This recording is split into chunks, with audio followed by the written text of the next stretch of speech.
যখন হল আমাদের ভ্যাকেন্ট করা হয়, আমাদের হল থেকে বের করে দেওয়া হয়, আমরা একটা অ্যানাউন্স করেছিলাম যাতে সবাই আমাদের পাশে এসে দাঁড়ায়, আমরা সবাই যাতে রাস্তায় নামি।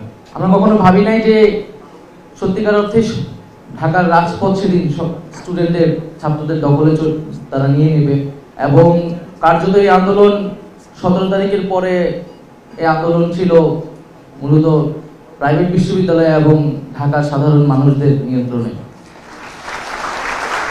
এবং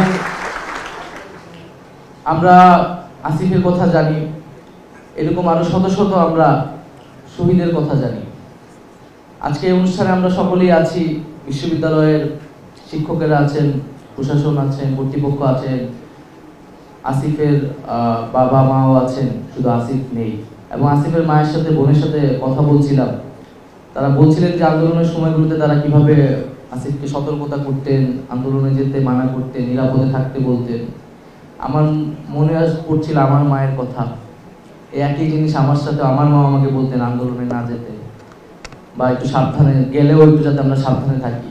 আমি জানি এই স্মৃতিগুলো আপনাদের সকলেরই কিন্তু আছে। আজকে আমরা অনেকে আসিফের জায়গায় থাকতে পারতাম, আমাদের হয়তো একটা গুলি একটু ডান থেকে বামে গেলে হয়তো আসিফের জায়গায় আমরা অন্য কেউ হতে পারতাম। যখন আসলে শহীদ হওয়াটা গৌরবের, মর্যাদার, তখন বেঁচে থাকাটা মাঝে মাঝে অপরাধের মনে হয়। আজকে যখন একটা শহীদ পরিবারের সামনে দাঁড়ায়, নিজেকে অনেক বেশি অপরাধী মনে হয়, বা কেন আসলে আমরা এই সৌভাগ্য আমাদের হলো না, বরং আসিফের হলো, এবং ভাগ্যক্রমে আমরা বেঁচে গিয়েছি। তো আসিফের পরিবার এবং সকল শহীদের পরিবারকে আসলে আমরা কি দিতে পারি, কি দেওয়ার আছে? এতগুলো মানুষ আসলে শহীদ হয়েছে, রক্ত দিয়েছে আসলে কিসের জন্য? আমরা একটা নতুন বাংলাদেশের জন্য, যে বাংলাদেশটা আমরা বিগত সময়ে দেখেছি, যে এমন একটা বাংলাদেশ যেখানে আসলে মত প্রকাশের স্বাধীনতা ছিল না।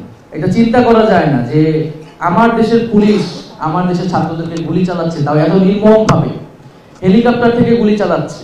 আজকে সেই নির্মমতার গল্প কিন্তু পুরো পৃথিবী জানে, এবং পুরো পুলিশ বাহিনীকে এমন ভাবে ব্যবহার করা হয়েছে যে আজকে পর্যন্ত এই নতুন সরকার আসার পরেও কিন্তু এই পুলিশ আত্মবিশ্বাসের সাথে দাঁড়াতে পারছে না, জনগণের সে আস্থা পাচ্ছে না। কারণ গত 16 বছরের ইতিহাস তো একদিনে 30 দিনে মুছে যাবে না। আজকে এরকম প্রত্যেকটা সেক্টরে কিন্তু এই একইভাবে পুরো ইনস্টিটিউশন কলাপটেড হয়ে গেছে। ফলে এই সামগ্রিক প্রতিষ্ঠানকে যদি আমরা রিফর্ম করতে না পারি, সংস্কার করতে না পারি, তাহলে কিন্তু আমরা সেই আগের যেই আমরা বলতেছি যে একটা নতুন বাংলাদেশ, সেই নতুন বাংলাদেশ আমরা গঠন করতে পারবো না। তো শহীদের স্বপ্নকে বাস্তবায়ন করা, শহীদের যে রক্তকে সম্মান দেখানো, তারতম উদাহরণ কাজই হবে হচ্ছে বাংলাদেশকে সম্পূর্ণভাবে সংস্কার করা এবং পুনর্গঠন করা। এবং সেই কাজটা আমাদেরকে যেমন সরকারের জায়গা থেকে করতে হবে, জনগণের জায়গা থেকে, ছাত্রদের জায়গা থেকেও আমাদের কাঁধে কাঁধ মিলিয়ে করতে হবে। কারণ এই আন্দোলন আমাদের ঐক্যের শিক্ষা দিয়েছে, যে আমাদের যে পাবলিক প্রাইভেট কোনো ভেদাভেদ নাই, ছাত্র শ্রমিক কোনো ভেদাভেদ কিন্তু আমরা নাই, কাঁধে কাঁধ মিলিয়ে আমরা, আমাদের শিক্ষকেরা, ছাত্ররা সবাই একসাথে রাজপথে আন্দোলন করেছি। এখন আমাদের হচ্ছে দেশ গঠনের সময়, সেই গঠনকে আমাদের একসাথে করতে হবে।